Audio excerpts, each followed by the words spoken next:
सोलापूरमध्ये एका सेवानिवृत्त पोलीस उपनिरीक्षकावर बलात्काराचा गुन्हा दाखल करण्यात आलेला आहे. कहाणी होती वेगळीच. या पोलीस उपनिरीक्षकाला बोलवलं होतं भांडण मिटवण्यासाठी, पण यानं गैरफायदा घेत त्या महिलेवर बलात्कार केला आणि यानंतर त्याच्यावर हा गुन्हा दाखल करण्यात आलाय. घराचे बांधकाम सुरू असताना शेजारच्याशी झालेले भांडण मिटवण्यासाठी जुळे सोलापुरातील एका कुटुंबाने ओळखीच्या राजेंद्र राठोड यास बोलावून घेतले. त्याचा फायदा उठवत राठोडने डिसेंबर 2024 ते ऑगस्ट 2025 या काळात सतत जबरदस्तीने अत्याचार केले.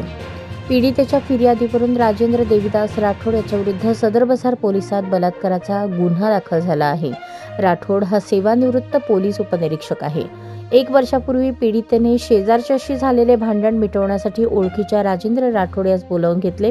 तो गावात भांडण मिटवण्याचे काम करतो असे पीडितेच्या कुटुंबाने ऐकले होते.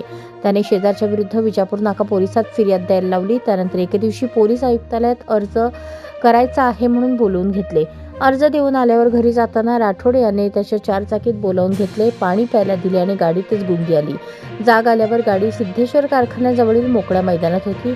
त्या ठिकाणी कोणी नसल्याची संधी साधून त्याने जबरदस्तीने अत्याचार केला.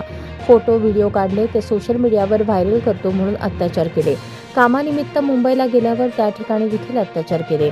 प्रत्येक पौर्णिमेला अक्कलकोटला जात असल्याची माहिती काढून त्याने गाडीत बसवून नेले आणि गाणगापूर रोडवरील लॉजवर नेऊन अत्याचार केला.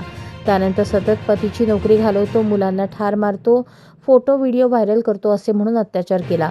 ही बाब पतीला समजली आणि पीडितेच्या संसारात विदुष्ट आले. त्यानंतर त्याने पतीविरुद्ध देखील पोलिसात फिर्याद द्यायला लावली असेही पीडितेने पोलिसांना सांगितले. गुन्हा दाखल झाल्यावर पोलिसांनी राजेंद्र राठोडचा शोध घेतला, पण तो सध्या फरार आहे. पोलीस त्याचा शोध घेत आहेत. सहाय्यक पोलीस निरीक्षक भोलेनाथ अहिवळे तपास करत आहेत.